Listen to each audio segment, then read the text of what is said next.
It's nearly Lent, and I'm going to today try and get you ready for Lent. Pancake Day, or Shrove Tuesday as it is tomorrow, is the traditional feast day before the start of Lent, or Ash Wednesday, which is the 40 days leading up to Easter. It was traditionally a time of fasting, and on Shrove Tuesday, Anglo-Saxon Christians went to confession and were shriven. That is, they were absolved from their sins. And a bell would be rung in church to call people to confession. And this came to be known as the pancake bell. And in some churches, it's still rung today. Now, Shrove Tuesday always falls 47 days before Easter Sunday, so the date varies from year to year and falls between February the 3rd and March the 9th. And in 2021, Shrove Tuesday will fall on February the 16th. Now, Shrove Tuesday was the last opportunity, if you were a fasting sort of person, the last opportunity to use up eggs and fats before embarking on your rigorous Lenten fast. And pancakes were the perfect way of using up these ingredients. Now, a pancake is a flat, thin, made of batter thing. And it's cooked in one of these. It's cooked in a frying pan. A traditional English pancake is very thin and is to be served immediately. I was always brought up with lemon juice and sugar as the topping, but these days people plaster all kinds of things on them. Some do savoury pancakes, which is very sophisticated, and some do sweet ones with golden syrup or maple syrup, that's nice, or chocolate or ice cream, yeah, that's right.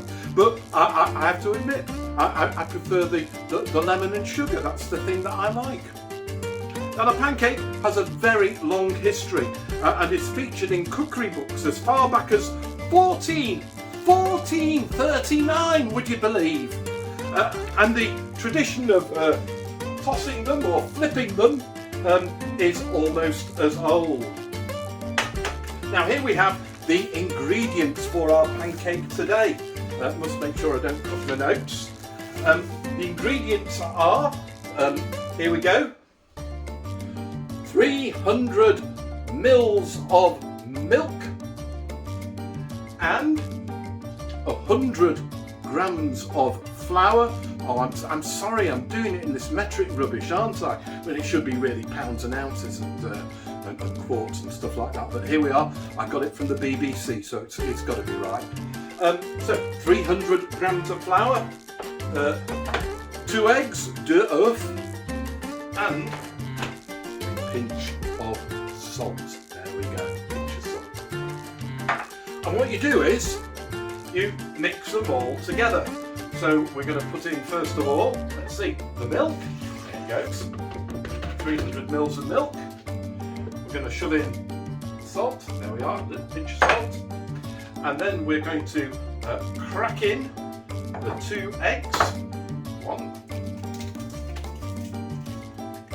and 2.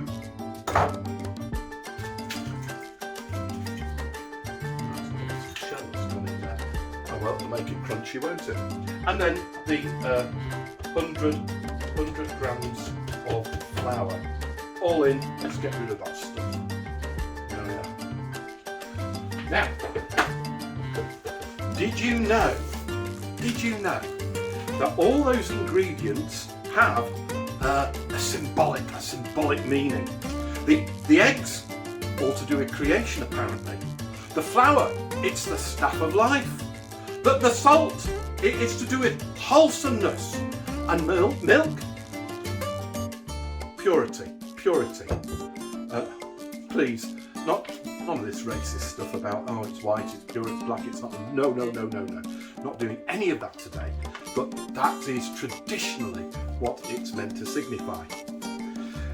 And then what we do is, if you want to, you can use the traditional method. But if you're like me, you like to use a bit of technology. Here we go. And you flick this up. Hey, here we go. Look at that.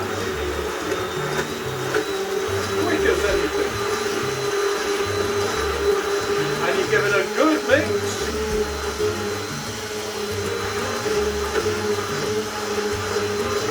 And then you stop. Put that somewhere there. It's not too much. And your pancakes are ready for cooking. Now, in the UK, pancake races were an important part of the Shrove Tuesday celebrations until Highways Act came in and stopped people doing things like that and playing football on the streets and stuff. But there were opportunities for large numbers of people to get together. Do you remember when large numbers of people could get together? And sometimes they did it in fancy dress. And they used to race down the streets tossing pancakes. And the object of the race was, of course, to get to the finishing line first, carrying a frying pan with a cooked pancake in it and flipping the pancake as you ran. Now, we also need to put the pan on the heat, get it nicely warmed, and when it's warmed up, we're just going to put a little knob of butter or whatever you cook your things in. I think this is a reduced fat butter pack spreadable. Every little helps. And it's just a little knob of it in. I'm not allowed to say that for sure. There we go. And that's in. And you can see it's starting to melt. And when we've got this pan right at temperature, you can probably see the steam starting to come off it. Then we're going to pour a little bit of the mixture into the pancake pan. Now get it nice and lubricated all over. Here we go. And as this gets up to temperature, we put a little bit in. There we go. It's not too much. It's got to be a nice thin pancake. And it's going well. Looks like my pancake pan is a bit.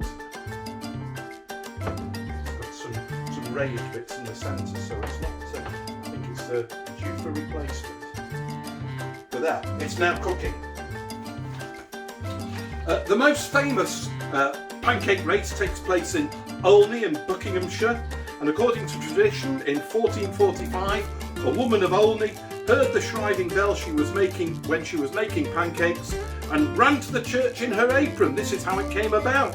Still clutching her frying pan, she had to go and confess her sins, and she forgot to take the apron off and the frying pan down. And the Olney pancake race is now extremely famous. And competitors have to be local housewives, and they have to wear an apron and a hat or a scarf. Look, I've got my hat on. And each contestant has a frying pan containing a hot pancake, and she must toss it 3 times during the race. I wonder if equality's come in and that chaps can do it now. The first woman to complete the course and arrive at the church serves her pancake to the bell ringer and be kissed by him. And they're the winner. Well, depending upon who the bell ringer was, would depend upon whether I would want to enter that or not. Now, to make 8 pancakes, you need 8 ounces of plain flour, 2 large eggs, 1 pint of milk or salt. There we go, and some salt. And you mix them all together. You leave it to stand for 30 minutes, which I didn't do, and then you heat the oil in the pan.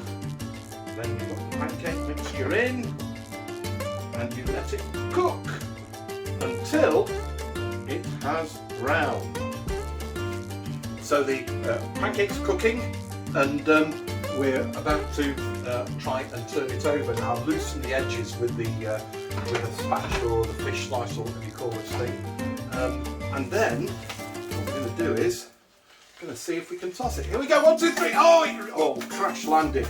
That was not very good at all. So we'll try and unfurl it. Oh, yeah. Well, that was rubbish as well. One more go. Here we go. I should never fly in a pancake. I'm useless at it. But this is the way it is kind of done. And even though I didn't do it very well, there we are. That is the pancake, and it's just going to brown off there. And then we'll serve it. And having served it, we shall eat it. There we go. Pancake on there. a bit demic, but there we are. It all tastes fine. Yeah, and a bit of sugar, and then squeeze of lemon. Bob's your uncle. It's a pancake for Shrove Tuesday. Now the next thing I want to do is tell you a little bit about getting ready for Ash Wednesday. Yum. That's actually alright. Now, following Shrove Tuesday is Ash Wednesday, when people come into church for a service that marks the beginning of Lent, and they have ash placed on their forehead as a sign of repentance. Now, with COVID regulations being in place and contact being forbidden, we're not going to be able to do this. But what I am going to do is run a service on Ash Wednesday and encourage you to make your own ash and to put it on your foreheads. So what do we professionals use for the ash? Well, traditionally the ash for Ash Wednesday comes from the palm crosses from the previous year's Holy Week, all incinerated, burned. The ash is then pulverised and mixed with something to make them a little damp so it adheres to your forehead. Perhaps a combination of oil and water, and bingo, you're ready to go. So you'll need a tissue to get the ash off your fingertips once you've done this. But you're not coming to church and I've not got any pre-prepared ash for you. So the thing to do is get your palm cross, and you're not going to need a lot of it, because it's only going to be you and maybe someone else that you're living with, and you just snip a little bit off it, because then you can keep it if you want to. People don't like burning palm crosses really. And then you can just set aside. Be careful, children, don't do this without an adult being present. You burn it, you incinerate it best as you can. And once you've done that, you'll have just enough little bit of ash to smear on your forehead. Leave a lot so that you can make a bit of damp, a bit of black. Watch this.